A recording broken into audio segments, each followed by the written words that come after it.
Tinokukwazisai muri yeZimbabwe kusangana kwatiri kuita nhasi rarimwe zuva. Tadzoka kanzvimbo yemutoko vanokuti kuTokyo kumabuja kunorira pfene. Ndofunga vanotondera vakabvira kare vachiteera Drumas Media. Ndofunga munotondera tichikupai programu iyi yemiti yemimango. Miti yacho yanga ichiri midiki ichine gore. Nhasi uno tadzoka kwairika yane 4 years, imwe yane 5 years.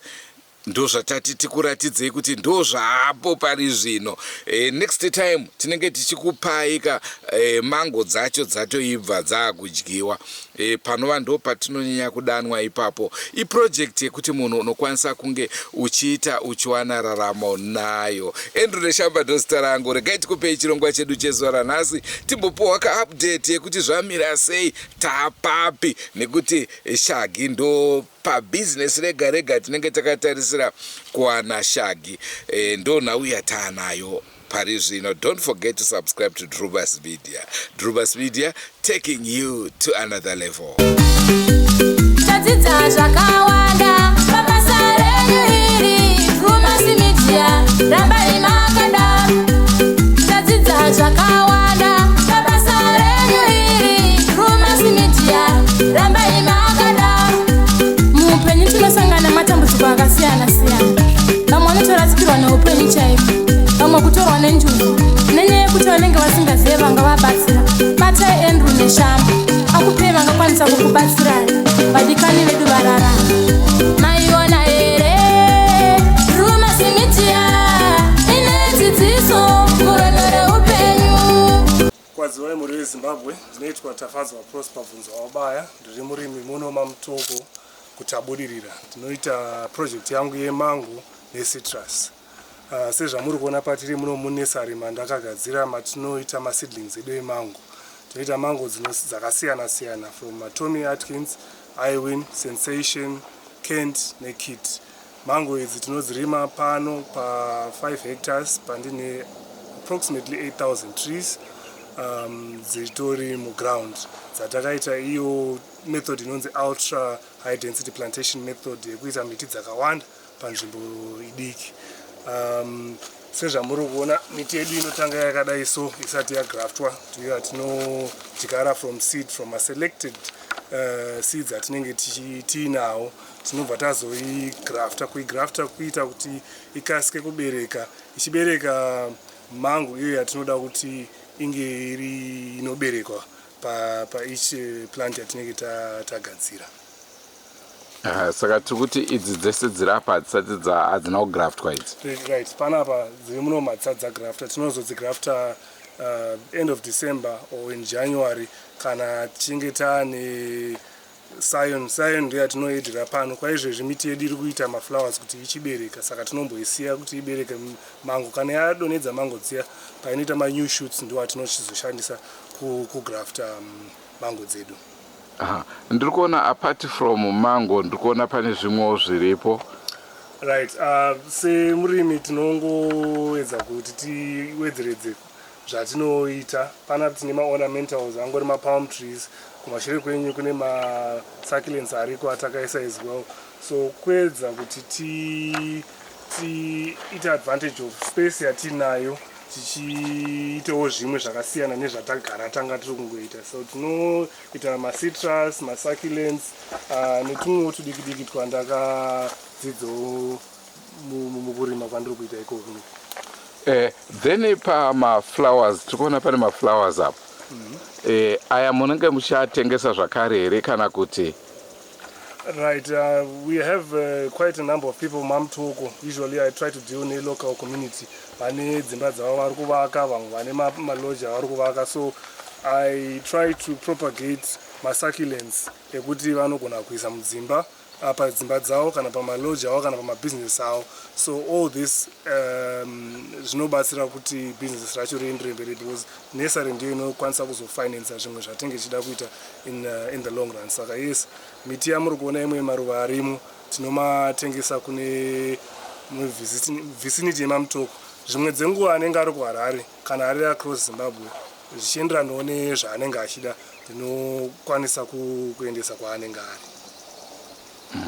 Saka ndinoziva miti muri kuitira kuti musime yakura nai kana kuti muri kutotengesawo zvakare miti iyoyi? Right, miti yemamango tinototengesa. That's one of the main projects that this nursery is meant for kutengesa miti. I've usually deal nevanhu vari kudiaspora. A lot of people vari kudiaspora have got land yakagara iri yavakasiya iri kuno whether pange pari paruzevha kana kuti ingori farm yainayo kana iyo vari muno muZimbabwe. Saka ndinoita program yatinayo ndeyekuti munhu anenge aine land yake anotenga miti tonomudyarira kana kuti anenge aine vanhu vake vatinotraina vodyara paplot pake pamusha pake. It might be as little as half a hectare. You can fit 400 trees or 800 trees for a hectare. That is enough to give you a return for the rest of your life. Kana miti ichinge yamature after 4 to 5 years inenge yakukwanisa kuitawo mango dzinenge dzakati wandei dzakasiyana nedzatajaira kuona dzekuti you can actually sell locally, or you can if you do it on a large scale you can export, or you can process into dried, into juice, into any other product that is combined nemango. Manuiwa maita mugreenhouse so that abudisa kwakudziya, but I think next week anenge anofanira kunge akutopinda mufield because atokurisa. Manuiwa honey melon.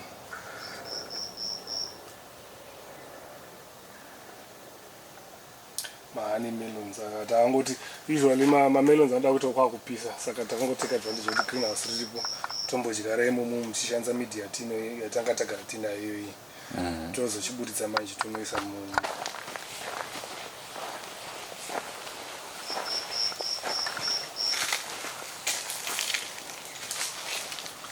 saka ndo anenge ari grafted.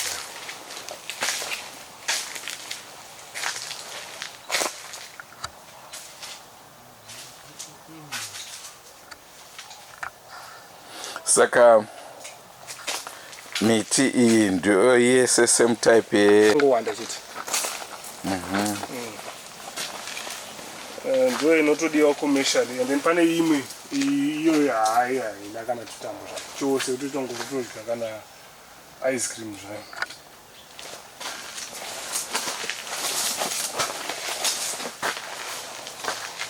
Munomu ndimo mugreenhouse, one of the greenhouses yatinoshandisa mune grafted trees atinawo.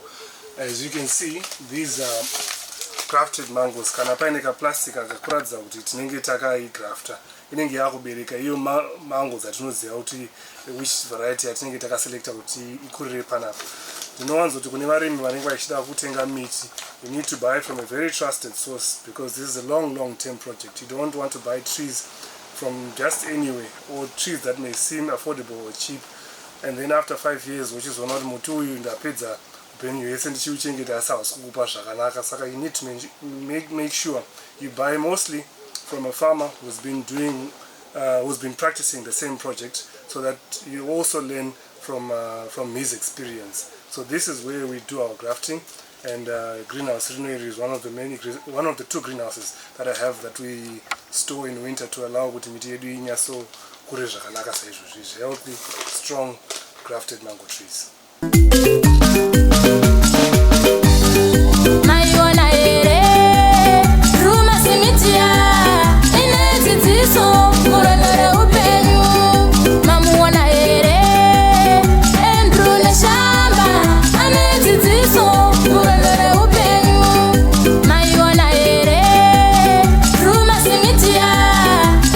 Right, tambenge tiri kuzasi kunesari izvi zvitaamumunda. Iyi miti I think kana makamboiona I think approximately 3 or 4 years ago, takaidyara 4 years ago, yakura manje.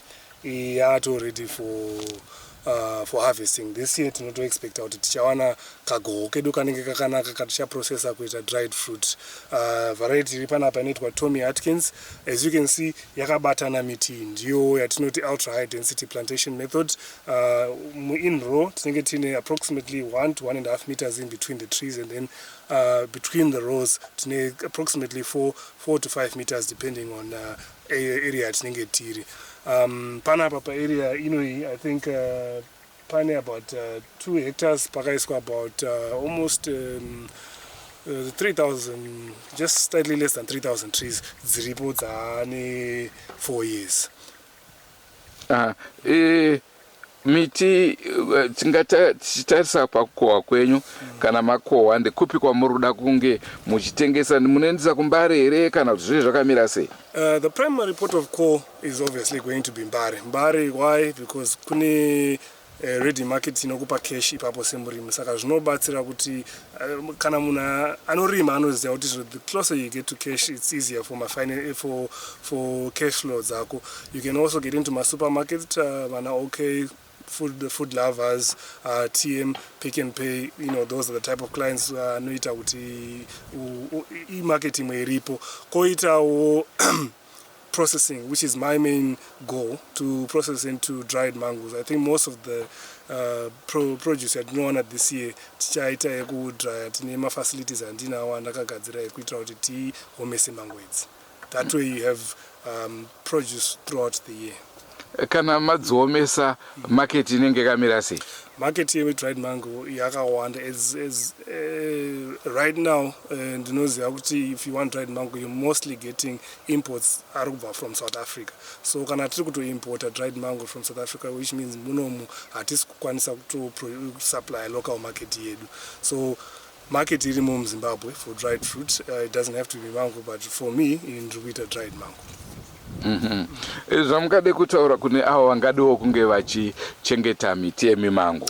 Vanoda kuchengeta miti yemango ndinoti ndibate namba dzangu idzi 0772819438. Ndinokubatsirai kuestablish the same project. It's part of what I do. Usually vari kudiaspora ndinobatsira, kana ivo vari munomu I can do something similar, from establishing irrigation to actually planting the trees. Zvese tinobatsirana kusvika tamasvika pamuruda kuti munge muri. Right. Ndinotondera zvakare mambotaura kuti vanodawo kupinda mubhizimusi iri, iyi miti yakura haichatengeseki kai, vanofana kutenga yavo midiki votangawo same business. Vapi namba dzenyu zvakare? Namba dzangu dzinoita 0772819438. Ndiripo pa WhatsApp kana kuti pa calling, but mostly WhatsApp is always easier. Sezvataura mukoma kuti it's a long term project, but long term project inoreva kuti long term rewards. Kana muti wakura upenyu hwako hwese uchiwana ma-returns, and zvinenge zvapaiwewe murimi wacho kuona kuti uchashandisa mango dzavanenge wakohwa kudziita sei, unoda kudziomesa, unoda kuprocessa into something else here, kana kuti kana pakakura you can engage Zimtrade and export as well. Vazhinji vanoona bhizimusi remango sebhizimusi risina musoro. Imi munotiwo kudii? Ndinoti pamunhu panoda zvinhu zviedzwa. Inini pandakatanga business iri ndakatanga ndaita thorough research. If you go to South Africa, kuLimpopo, kune mahectares nemahectares evanhu vari kurima mango. If you go to Brazil, kune vari kuita mahectares nemahectares emango. If you go to India, kune vari kuita mahectares nemahectares emango. If you go to Australia, kune vanhu vakatoita mafarms ekuti pa each farm panogona kunge patori ne65,000 trees dzemango. So it is a very profitable business that is done worldwide. Isusu, I don't know muZimbabwe kuti sei tanga takati garei kumashure takazvigarira. So I took it upon myself. Makawanda muZimbabwe munoita mango. Most people ask me kuti ndekupi kwadzinoita. I think pamusha kwakawanda dzinoita. Saka you are able to do this anyway in Zimbabwe, so long as kusiri, I think Eastern Islands ndokunenge kunotinetsei, but everywhere else in Zimbabwe you are able to do mangoes, and they are very drought resistant trees, meaning even with very little water you are able to take care of them. So it then becomes up to the farmer to be very tingati farmer akatingwarirei kuona kuti produce yake achaitisa sei. I see it's a profitable venture that anyone can embark on. With as little as half a hectare or a hectare, kana une more than wakakomborerwa kutoshandisa land iyoyo ndatenda. Ko sai panapa mati mune maplans akawanda sei? In total ndine 8,000 trees. My target is to get to 20,000, but as of 2025 now ndiripa 8,000. I think panopera gore ndogona kupinda mu 10. Zvichireva kuti roughly muti wani unogona kuti pamango dzakawanda sei?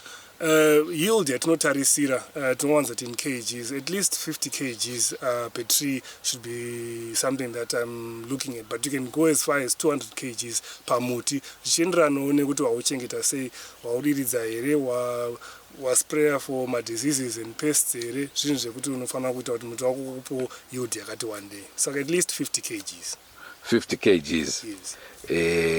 Yeah, ndonzoda hangu kutaura in terms of money kuti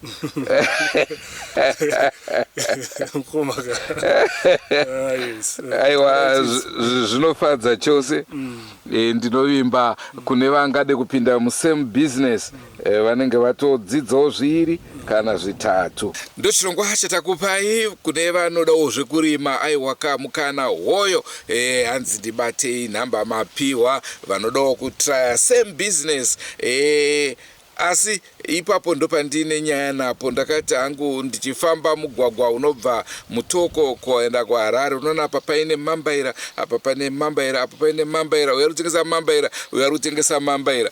Ngatidaiso mazoe road, uya ane maorange, uya ane maorange, uya ane maorange. Ko kupota uchiuya uzotora kuno kunowanika mambaira unodzitengesera kunowanika maorange, vanotengesa maorange uko poita ka vice versa kuti unge uchiwana pakuru wega. Nekuti chinangwa ndechekuti uwane manje ukati uyu business iroro uyu iroro, but mukazvitarisa mango aiwa business risingatombofede. Mbari inogara yakafladha nedzimango.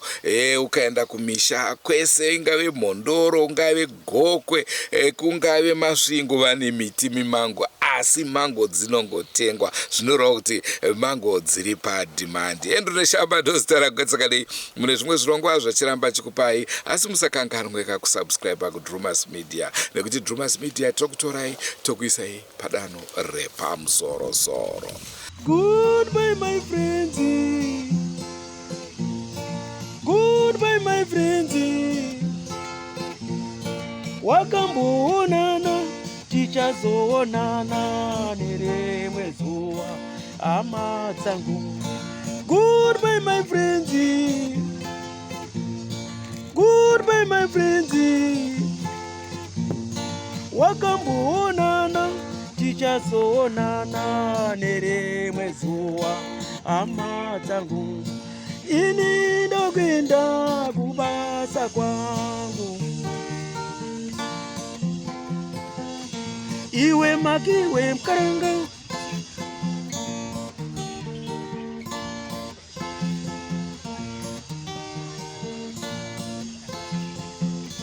iwe makiwe mkaranga.